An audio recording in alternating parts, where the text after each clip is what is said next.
Shalom Bapak Ibu Jemaat yang terkasih dalam Tuhan.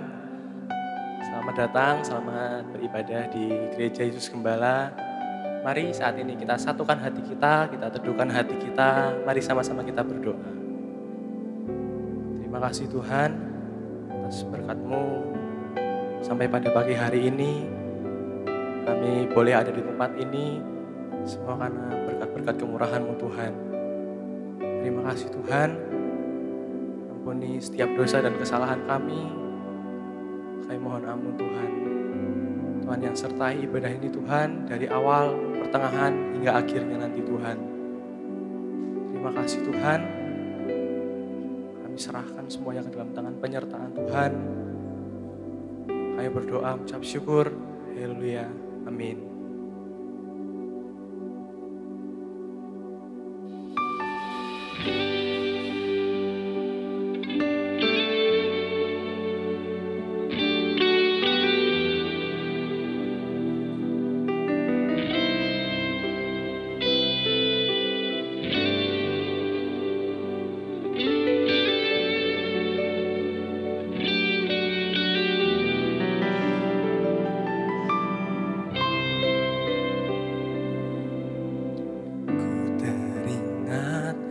Kebaikan-Mu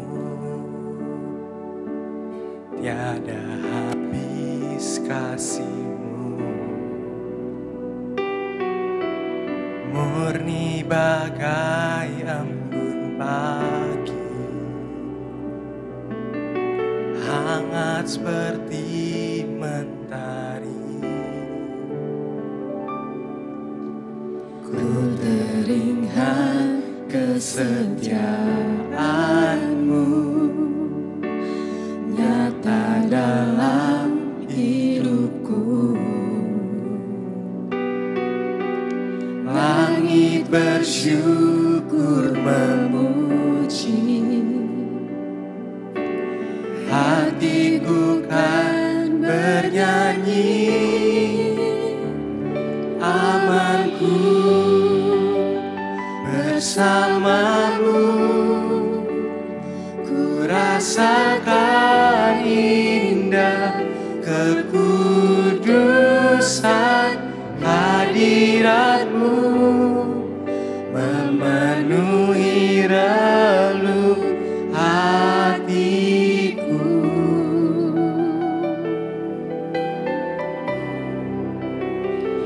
Damai-Ku di dalam-Mu, terang hidupku dalam cahaya wajah-Mu, menyinari kehidupanku.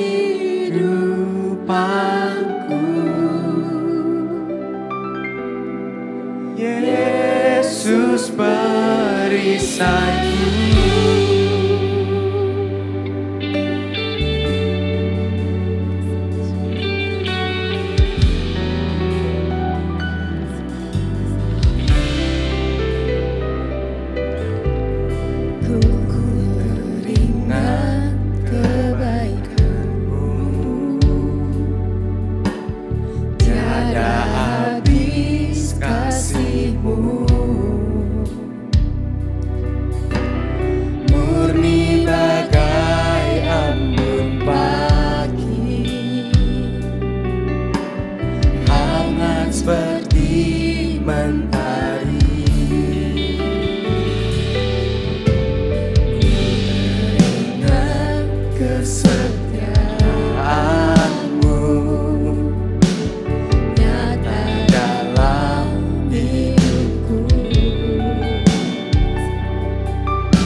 bangkit berdiri, menyembahnya lebih lagi. Haleluya. Segala pujian, syukur bagimu. Kau hadir dalam hidupku. Ini ku datang sujud di hadapanmu, memujimu, menyembahmu. Yesus, ku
Mari sama-sama kita puji Tuhan lebih semangat lagi.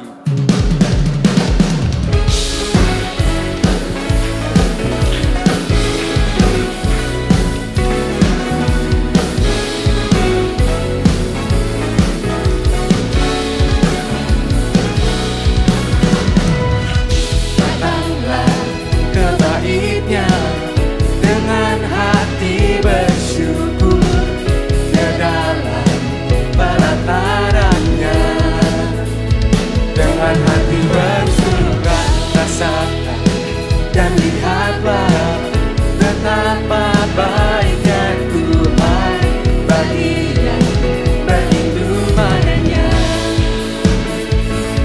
Akan bersorak-sorai, akan bersorak-sorai, bersyukurlah kepada Tuhan, sebab Dia baik, bahwasanya untuk selamanya kasih setianya.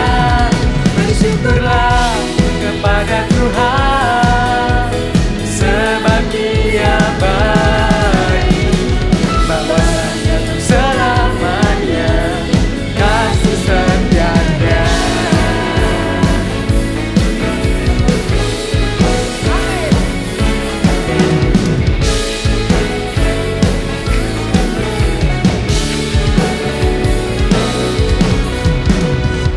Datanglah ke bait-Nya dengan hati bersyukur, ke dalam pelatarannya dengan hati bersyukur, rasakan dan lihatlah betapa baiknya Tuhan bagi yang berlindung padanya.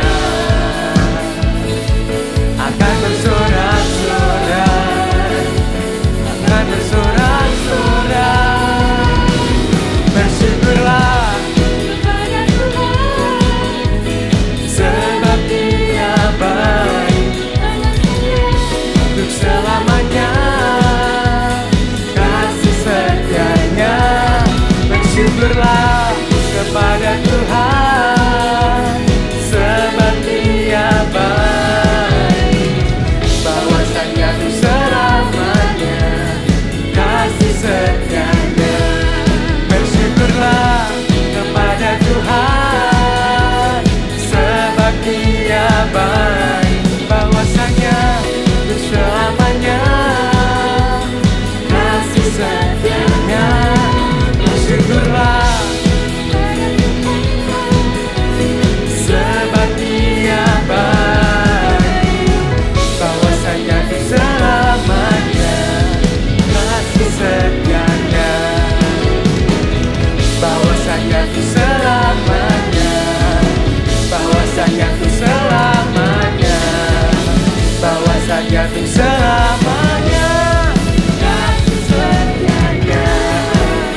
sama-sama puji Tuhan lebih lagi.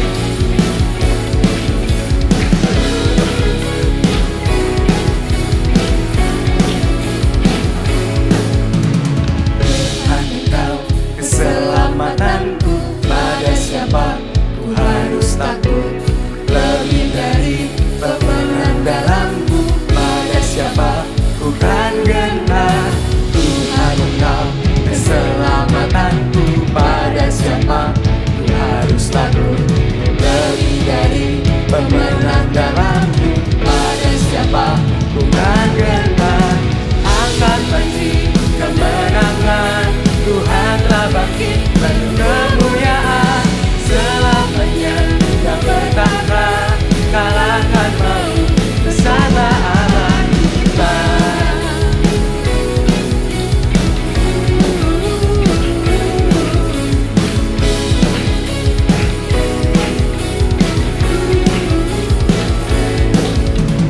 Tuhan Engkau keselamatanku, pada siapa ku harus takut? Lebih dari pemenang dalammu, pada siapa ku kan gentar? Angkat panji kemenangan, Tuhan telah bangkit penuh kemuliaan.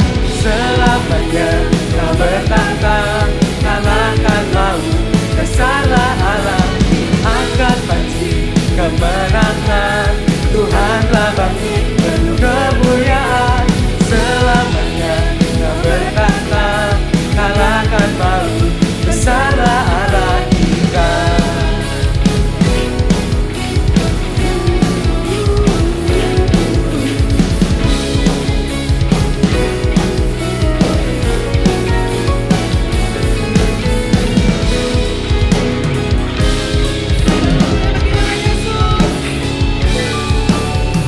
Angkat panji kemenangan, Tuhan telah bangkit penuh kemuliaan. Selamanya Kau bertahta, kalahkan maut, besarlah Allah.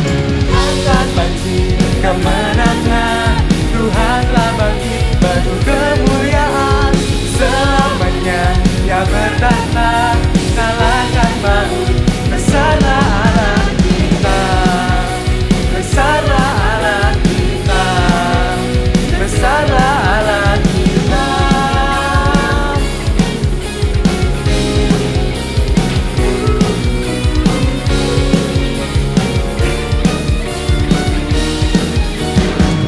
Haleluya, pujilah Tuhan. Amin. Saya persilakan Bapak Ibu untuk kembali duduk. Mari kita masuk lebih dalam kehadirat Tuhan.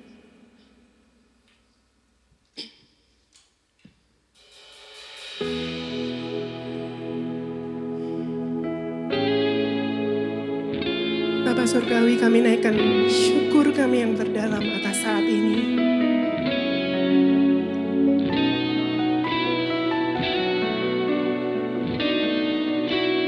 Engkaulah kota benteng, gunung perlindungan kami.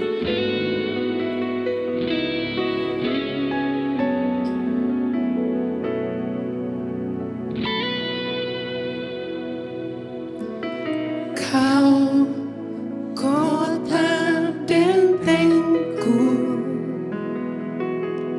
kubu pertahananku. Kau yang maha tinggi, gunung batu yang ku percayai. Mari angkat suaramu sama-sama. Kau kota bentengku, katakan kubu, kubu pertahananku. Kau yang maha tinggi, gunung batu yang ku percayai. Mari angkat suaramu sama-sama. Walau 1000 rebah di sisiku dan 10.000 di kananku,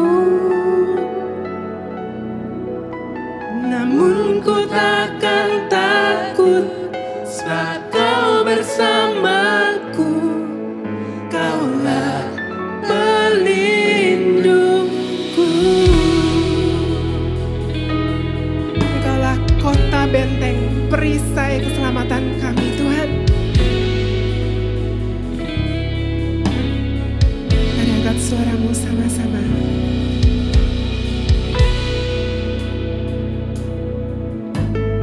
Kau kota bentengku, katakan kubu, kubu pertahananku. Kau yang maha tinggi, gunung batu yang ku percayai. Walau 1000 rabah di sisiku dan 10.000 di kananku, katakan ku takkan takut, namun ku takkan takut, sebab kau bersamaku. Kaulah pelindungku. Walau 1000 rabah di sisiku dan 10.000 di kananku, namun ku takkan takut, sebab kau bersamaku. Kaulah pelindungku.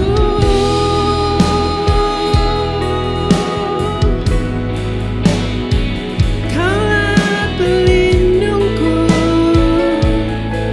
kota bentengku, kau perisaiku. Kaulah guru keselamatan kami Tuhan, kota benteng tempat kami percaya. Haleluya.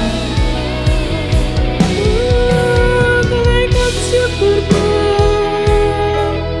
Yesus. Kami bermazmur, haleluya. Mari naikkan syukurmu. Terima kasih Tuhan, Engkaulah yang jadi kekuatan kami. Kota bentengku, kau perisai persembunyianku, katakan Engkaulah pertahananku, gunung batuku, batu karangku.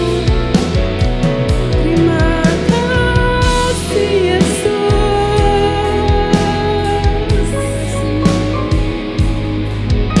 Kami naikkan syukur, haleluya.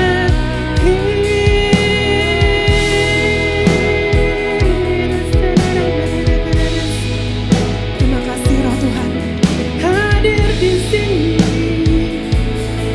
hadir dalam hati kami.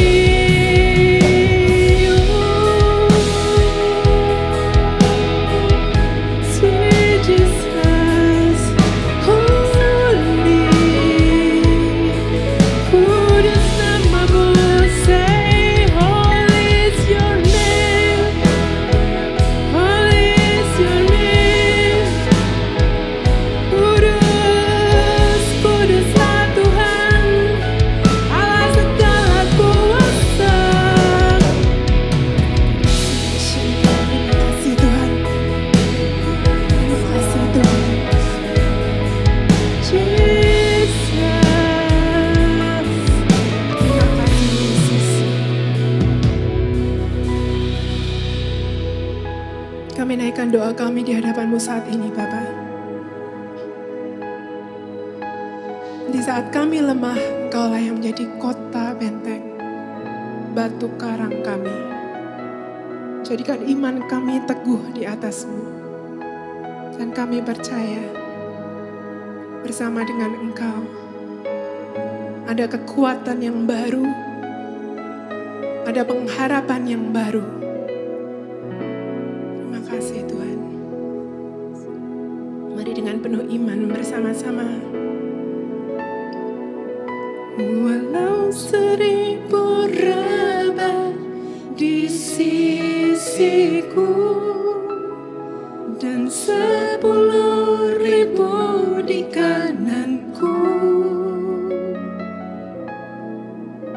namun ku takkan takut, sebab Kau bersamaku. Kaulah pelindungku. Walau 1000 rebah di sisiku dan 10.000 di kananku, ku takkan takut bersama dengan Kau, Tuhan, sebab Kau bersamaku. Kaulah pelindung. Mari saya ajak Bapak Ibu bagi bersama-sama. Angkat tanganmu lebih tinggi lagi, katakan walau 1000 rebah di sisiku dan 10.000 di kananku, namun ku takkan takut, sebab Kau bersamaku. Kaulah pelindungku. Sama-sama katakan, Kaulah pelindungku. Dengan penuh iman percaya, Kaulah pelindungku.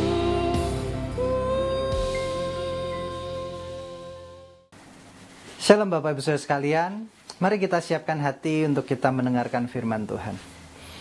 Bapak, terima kasih untuk kesempatan kali ini. Kami siap untuk membuka hati kami. Bekerjalah ya Roh Kudus, biarlah firman-Mu tinggal dalam hidup kami. Beri kami tanah hati yang subur, tanah hati yang siap menerima firman Tuhan, sehingga saat kami dibentuk oleh firman-Mu, maka perbuatan yang baik keluar dari kegiatan kami sehari-hari. Terima kasih Tuhan, urapi hamba-Mu dalam kelemahan keterbatasan, pakai dan biarlah kasih anugerah-Mu melingkupi hamba-Mu. Beri hati-Mu untuk diberitakan. Dalam nama Tuhan Yesus Kristus, kami siap untuk menyambut firman-Mu. Kami berdoa, haleluya, amin. Bapak Ibu Saudara sekalian, tidak terasa kita sudah masuk di bulan ke-9, yaitu bulan September. Dan di bulan ke-9 ini kita punya satu tema yang baru, yaitu hikmat kehidupan. Banyak orang menjalani hidup tanpa menggunakan hikmat, sehingga yang terjadi adalah hidupnya tidak pernah mengalami kasih kemurahan Tuhan dan juga berkat anugerah Tuhan. Dalam Amsal pasal 9 ayat 10 dikatakan, permulaan hikmat adalah takut akan Tuhan. Orang yang mencintai Tuhan, mencari Tuhan, menghormati Tuhan, dalam hidupnya pasti muncul dan timbul yang namanya hikmat. Sayangnya banyak orang menyepelekan kehebatan dari hikmat ini. Orang cenderung melihat sesuatu yang lebih mudah untuk dirasakan dan kemudian bisa dikonsumsi terlihat dibandingkan dengan hikmat. Tapi justru hikmatlah yang menuntun kita untuk menjadi orang yang lebih dari seorang pemenang. Di kesempatan ibadah kali ini, saya punya satu tema, yaitu hikmat di dalam pekerjaan kita. Dituliskan oleh Paulus kepada jemaat di Tesalonika, dikatakan demikian. 2 Tesalonika pasal 3 ayat 7. Sebab kamu sendiri tahu bagaimana kamu harus mengikuti teladan kami, karena kami tidak lalai bekerja di antara kamu. Ternyata Paulus ini selain pemberita Injil, juga pekerja atau pengusaha. Dan dia melakukan pekerjaannya dengan giat. Dan tidak makan roti orang dengan percuma. Paulus tidak pernah menggunakan kesempatannya sebagai seorang pemberita Injil itu untuk makan dengan seenaknya atau memanfaatkan fasilitas.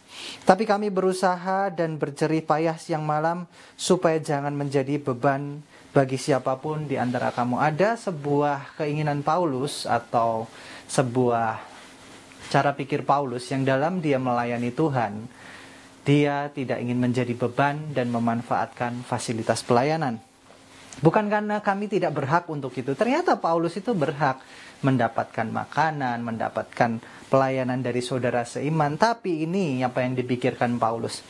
Melainkan karena kami mau menjadikan diri kami teladan bagi kamu supaya kamu ikuti.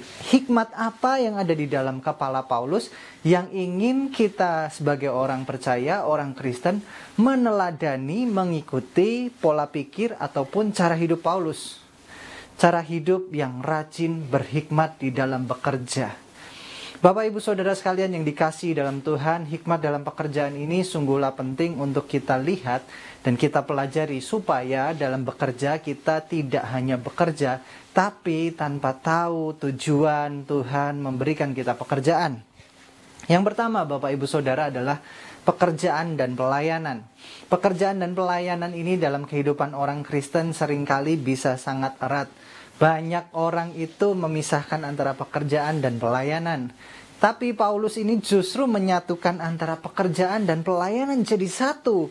Sehingga hidupnya itu jadi berkat bagi banyak orang. Paulus selain memberitakan Injil, dia juga melakukan pekerjaan dengan giat.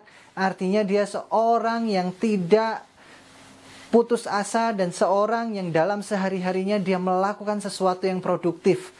Dan inilah yang harusnya kita contoh. Jangan biarkan pelayanan dan pekerjaan itu menjadi pilihan.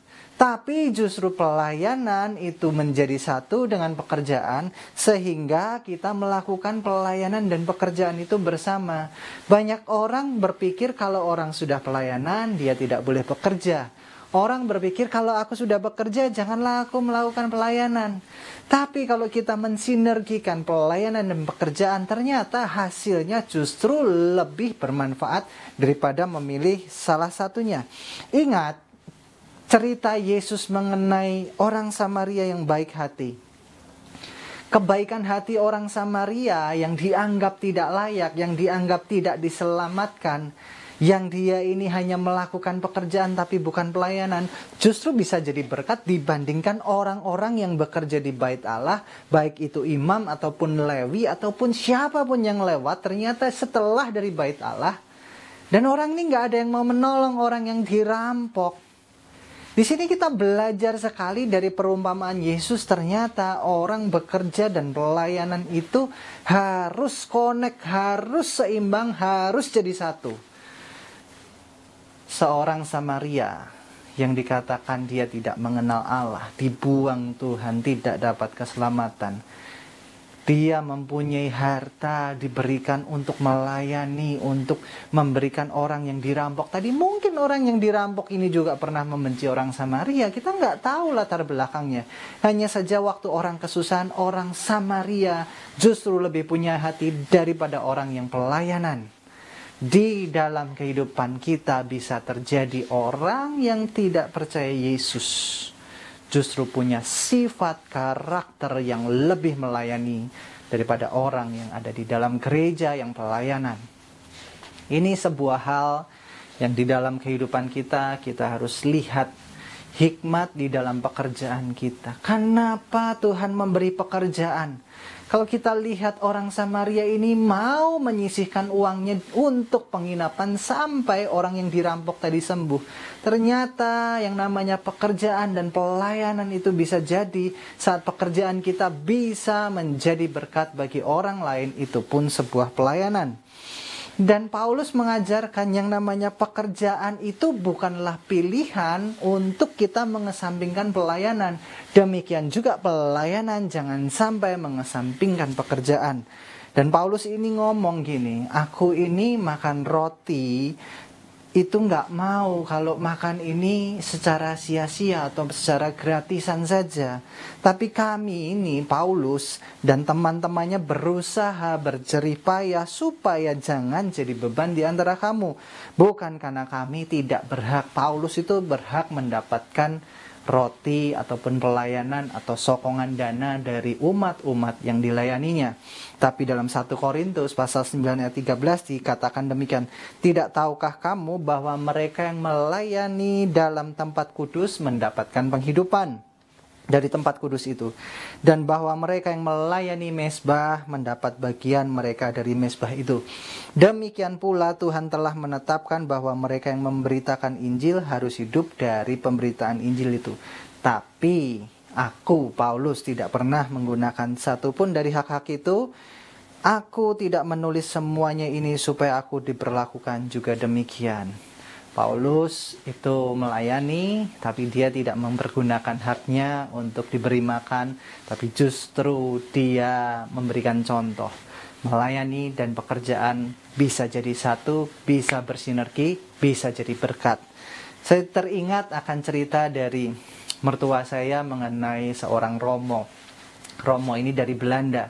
Dan Romo ini hidupnya ini di gereja, dia tidak bekerja, dan dia mendapatkan yang namanya kasih dan makanan itu dari jemaat-jemaat yang ada di paroki tersebut. Romo dari Belanda ini adalah Romo yang terbiasa makan makanan dari daerah asalnya. Tapi setiap hari Romo ini diberi pecel. Dan ternyata Romo ini pun memakan pecel itu setiap hari. Sampai suatu kali Romo ini cerita kali-kali, tolong dong kirimin makanan yang jangan pecel, tapi yang bersifat western atau makanan yang berasal dari daerah asalnya. Bapak Ibu Saudara, ini menarik sekali. Seorang Romo yang mendedikasikan hidupnya, dipelihara oleh orang-orang yang mencintainya, tapi kadangkala orang-orang di sekitarnya itu tidak memberikan yang terbaik untuk Romo ini, nggak pernah tanya. Ini adalah dedikasi hidup seorang yang melayani Tuhan tanpa punya kekayaan. Dia kalau tua juga ada di tempat yang mungkin kurang enak. Dan orang-orang kadang menyepelekan dedikasi pelayan-pelayan Tuhan. Bapak Ibu Saudara, kalau Bapak Ibu Saudara melihat pelayan Tuhan yang sedang kekurangan, membutuhkan, bantu mereka. Mereka ini layak untuk mendapatkan hidup dari pemberitaan Injil. Tidak semua orang itu dipanggil untuk bekerja dan melayani bekerja secara penuh dan dia juga melayani. Tapi ada juga orang yang mengalami panggilan-panggilan full time untuk melayani. Dan Romo ini juga tidak begitu saja. Dia tidak hanya diam, tapi dia melayani. Dia merawat jemaat, itu pun sebuah pekerjaan bagi dia. Jangan lihat sisi pekerjaan itu hanya sebagai profesional. Tapi melayani jemaat pun itu merupakan pekerjaan. Saat kita tidak mengotakkan pekerjaan dan pelayanan, maka yang terjadi adalah orang itu pasti akan mendapatkan berkatnya. Berikan kepada Tuhan yang terbaik tanpa menuntut hak dan keinginan kita. Kalau kita ini sebagai orang yang punya hikmat, kita pasti akan memberikan yang terbaik. Yang kedua, kalau kita punya hikmat di dalam bekerja, maka kita pasti rajin bekerja. Jangan lelah untuk berusaha, sebab setiap usaha kita pasti akan membuahkan hasil. Orang tidak mau bekerja pasti tidak akan ada hasilnya. Bahkan orang yang bekerja pun belum tentu mendapatkan hasilnya. Apalagi orang yang tidak mau bekerja sudah pasti tidak ada hasilnya. Dalam 2 Tesalonika pasal 3 ayat 8, Paulus menjelaskan, dan tidak makan roti orang dengan percuma. Dia nggak mau hanya terima makanan tapi tidak melakukan pekerjaan bagi orang tersebut. Tapi kami berusaha berjerih siang malam supaya jangan menjadi beban bagi siapapun di antara kamu. Kalau kita tidak bekerja, kita tidak rajin, kita tidak mempergunakan waktu kita, kita pasti menjadi orang yang membebani orang di sekitar kita.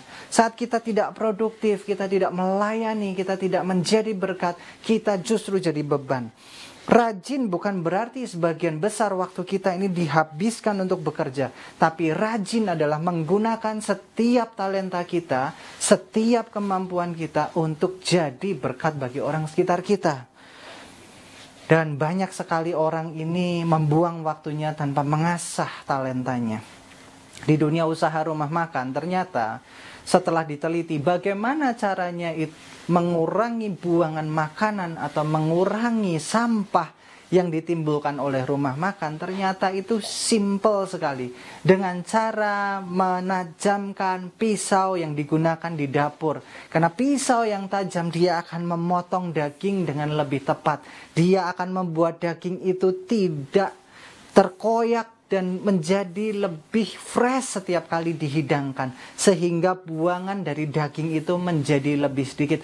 Bayangkan kalau pisau tumpul, dia digoreskan daging, terus saja daging itu akan menjadi agak-agak tidak bagus, dan kemudian bagian yang terkena pisau tumpul yang seperti disobek tadi itu mudah busuk. Demikian juga waktu memotong sayur, ternyata setelah diteliti, sayur yang dipotong dengan potongan yang bersih pisau tajam, banyak sayur itu jadi lebih segar dan lebih tahan lama. Banyak orang tidak mau menjadi rajin dalam mengasah dirinya untuk berkembang, tetapi dia banyak membuang waktu, nampak rajin tapi tidak menjadi manfaat. Yang namanya rajin itu adalah mengasah dan memberikan bagian terbaik dalam persiapan seluruh pekerjaan. Pengkhotbah pasal 10 ayat 10 dikatakan, jika besi tumpul dan tidak diasah, maka orang harus memperbesar tenaga. Tetapi yang terpenting, kita ini belajar untuk mengasah apa yang kita miliki. Dikatakan dalam pengkhotbah ini, kalau pisau itu tumpul, dia itu untuk menggunakan pisau tersebut, pisau yang tidak tajam tersebut butuh tenaga yang lebih banyak. Ternyata saat menggunakan tenaga lebih banyak, banyak barang itu menjadi tidak efektif untuk digunakan. Banyak orang tampak sibuk tapi tidak mau mengasah pisau dirinya, pisau kemampuannya, pisau talentanya, sehingga tumpul dan dia melakukan lebih keras daripada orang lain. Nampaknya rajin, tapi ternyata apa yang dia lakukan sia-sia hanya karena dia tidak mau mengasah dirinya. Asah diri kita, jangan cuma sibuk kerja, nampak sibuk kesana kemari, tapi tidak menghasilkan apa-apa. Kadangkala kita ini perlu mundur sedikit, kita melihat apa yang kurang dari kemampuan kita, kita perbaiki kemampuan kita, sehingga yang namanya kemampuan kita menjadi lebih tajam dan efektif. Hikmat itu datang dari persekutuan dengan Tuhan. Banyak orang tidak sadar saat dia membaca firman Tuhan, kadangkala talenta kita ditajamkan, otak kita diberi suatu pencerahan, dan kita menjadi pisau yang lebih tajam untuk digunakan dalam setiap pekerjaan Tuhan. Banyak orang ini gagal karena satu alasan, bukan di dalam cara Tuhan dia bekerja, tapi di dalam cara dirinya sendiri dia melakukan sebuah pekerjaan.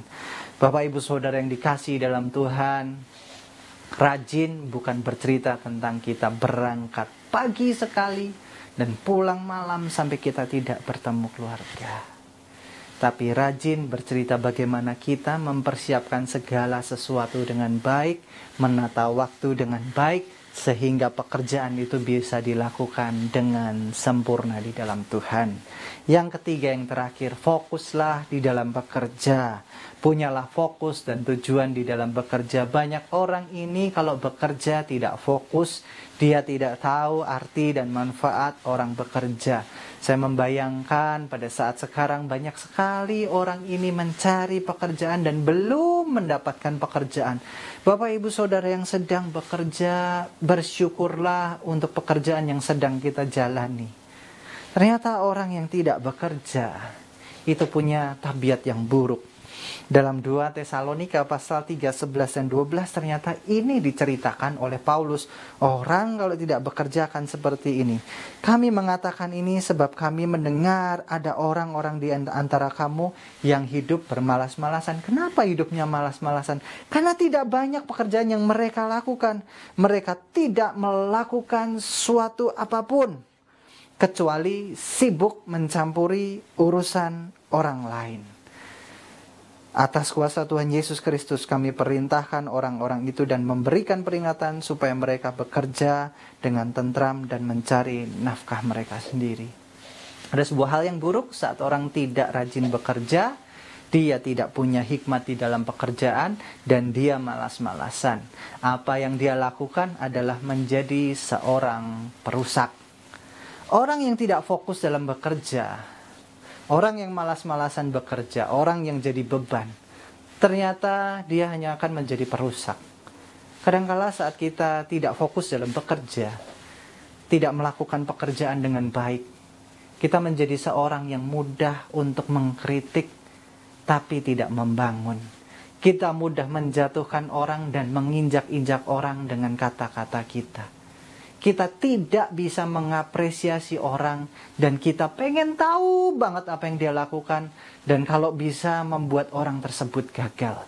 Itu yang dilakukan oleh orang-orang malas yang tidak produktif.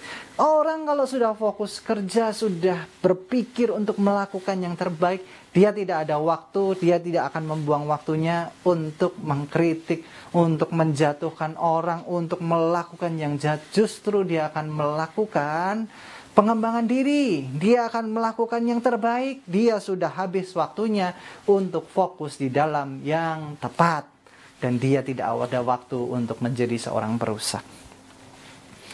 Bapak Ibu Saudara yang dikasihi dalam Tuhan, bekerjalah dengan fokus. Karena tanpa fokus dalam bekerja, Anda dan saya jadi seorang yang merusak. Sebagai kesimpulan, bekerjalah dalam hidup ini sebagai bagian dari pelayanan kita kepada Tuhan. Dan arahkan hidup kita menjadi produktif. Mari kita siapkan hati kita berdoa dan kita masuk dalam perjamuan kudus. Bapak, terima kasih untuk kesempatan kali ini kami boleh mendengarkan firman-Mu. Biarlah hikmat-Mu itu ada dalam hidup kami. Dan apa yang kami lakukan, apa yang kami kerjakan, boleh jadi berkat bagi orang-orang sekitar kami. Hamba-Mu berdoa untuk orang-orang yang sedang bergumul dalam pekerjaan. Tuhan, buat mereka rajin dalam bekerja. Buat mereka fokus dalam bekerja. Buat mereka mendapatkan hikmat di dalam pekerjaan mereka. Dan hamba-Mu juga berdoa untuk orang-orang yang sedang menantikan pekerjaan, menunggu pekerjaan yang tepat. Tuhan, beri mereka pekerjaan dan biarkan mereka bersyukur atas pekerjaan yang mereka nanti akan dapatkan. Jadikan mereka yang sedang menanti pekerjaan ini mengasah dirinya, mengembangkan dirinya. Terima kasih Tuhan, terima kasih Yesus, terima kasih Allah Roh Kudus. Sebentar kami akan mengambil perjamuan kudus. Ampuni segala dosa pelanggaran kami, dan sehingga apa yang kami siapkan dalam kehidupan kami akan menjadi sebuah contoh bahwa kami adalah orang Kristen yang hidup di dalam hikmat. Terima kasih Tuhan. Kami berdoa dan mengucap syukur dalam nama Tuhan Yesus Kristus. Haleluya. Amin. Sebelum kita masuk dalam perjamuan kudus, mari kita dengarkan firman Tuhan ini. Sebab setiap kali kamu makan roti dan minum dari cawan ini, kamu memberitakan kematian Tuhan sampai Ia datang. Jadi barang siapa dengan cara yang tidak layak makan roti atau minum cawan ini, ia berdosa terhadap tubuh dan darah Tuhan. Karena itu hendaklah tiap-tiap orang menguji dirinya sendiri, dan baru sudah itu ia makan roti dan minum dari cawan itu. Karena barang siapa makan roti dan minum dari cawan Tuhan tanpa mengakui tubuh Tuhan, ia mendatangkan hukuman atas dirinya. Kalau kita menguji diri kita sendiri, hukuman tidak akan menimpa kita. Tapi kalau kita menerima hukuman dari Tuhan, itu artinya kita dididik supaya kita tidak akan dihukum bersama-sama dengan dunia. Mari kita berdoa sekali lagi, kita masuk dalam perjamuan kudus. Bapak, terima kasih. Pada kesempatan kali ini kami boleh mengambil bagian terbaik, yaitu bersatu dengan tubuh dan darah Kristus. Biarlah melalui perjamuan kudus ini kami boleh selalu kuat di dalam-Mu. Terima kasih Tuhan, terima kasih Yesus. Terima kasih Allah Roh Kudus. Mari kita angkat roti tangan kanan kita dan kita terima tubuh Tuhan.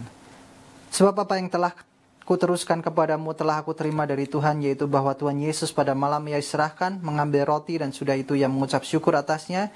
Ia memecah-mecahkan dan berkata, inilah tubuhku yang diserahkan bagi kamu.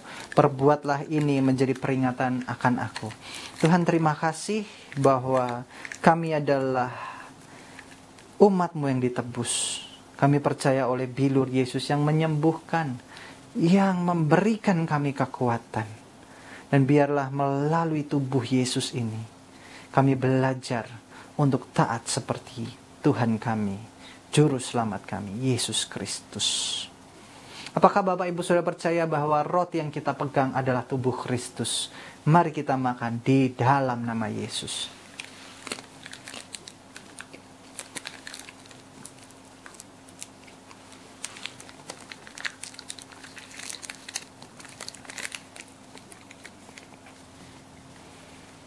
Mari kita angkat cawan tangan kanan kita, dengarkan firman Tuhan ini. Demikian juga yang mengambil cawan sudah makan, lalu berkata, cawan ini adalah perjanjian baru yang dimeteraikan oleh darahku. Perbuatlah ini setiap kali kamu meminumnya menjadi peringatan akan aku. Tuhan, kami percaya bahwa cawan ini berisikan darah Kristus. Darah yang menebus dosa kami, darah juru selamat kami. Ampuni segala dosa pelanggaran kami, yang percaya keselamatan kami hanya oleh karena kasih karunia penebusan salib Yesus. Apakah Bapak Ibu Saudara percaya bahwa cawan ini berisikan darah Yesus? Mari kita minum dalam nama Yesus. Haleluya. Haleluya. Tuhan, terima kasih kami sudah beribadah dari awal, pertengahan hingga akhir. Ini semua karena kemurahan-Mu. Kami percaya biarlah hikmat-Mu boleh dalam hidup kami. Terima kasih Tuhan, sebentar kami akan berpisah satu dengan yang lainnya. Kiranya Tuhan yang memberkati kami dengan berlimpah-limpah. Mari kita angkat tangan di hadapan Tuhan, kita aminkan doa berkat ini. Murid Yesus Gembala, terimalah berkat jasmani, jiwani dan rohani dalam keluargamu, pekerjaanmu, studimu, pelayananmu, dan komunitasmu. Diberkatilah engkau dengan kehidupan kekal, diberkatilah engkau dengan hikmat ilahi, diberkatilah engkau dengan kekuatan dan pengharapan kekal, diberkatilah engkau dengan kekayaan dan kemuliaan Tuhan, diberkatilah engkau selalu dalam damai sejahtera dan sukacita, diberkatilah engkau dalam terang kasih dan iman sejati. Dialah Tuhan yang tidak berubah sekarang dan selamanya, yang menghadapkan wajahnya padamu, menyertai engkau selamanya untuk memberitakan kabar baik sampai ke ujung dunia. Saudara-saudara yang Tuhan Yesus kasihi, pulanglah dan terimalah berkat anugerah pemeliharaan kekal dari Allah Bapa, berkat rahmat pemulihan dari Tuhan Yesus Kristus, berkat pertolongan penghiburan kekal dari Allah Roh Kudus dalam kehidupanmu dari sekarang sampai Maranatha. Tuhan Yesus datang kedua kali di dalam kemuliaan. Semua yang percaya katakan haleluya, amin. Bapak Ibu Saudara, ibadah sudah selesai. Sampai bertemu di ibadah selanjutnya. Tuhan Yesus memberkati.